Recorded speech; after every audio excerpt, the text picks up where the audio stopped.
শুকরিয়া আদায় করি মালিক,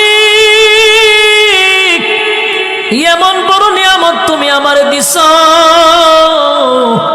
আমার দুইটা চক্ষু আছে, দুইটা হাত আছে, এই কারণে মানুষ আমারে বড় সম্মান করে, বড় ইজ্জত করে।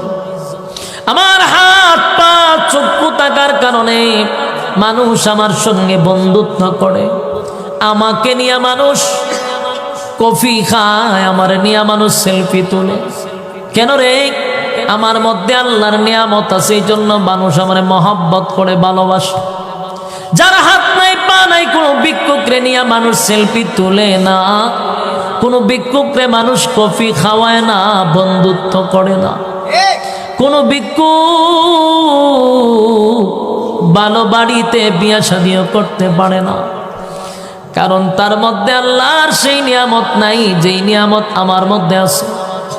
শুকরিয়া আদায় যদি করো, তাহলে তুমি বুঝতে পারবা কি পরিমাণ নিয়ামত আল্লাহ আমারে দিছে।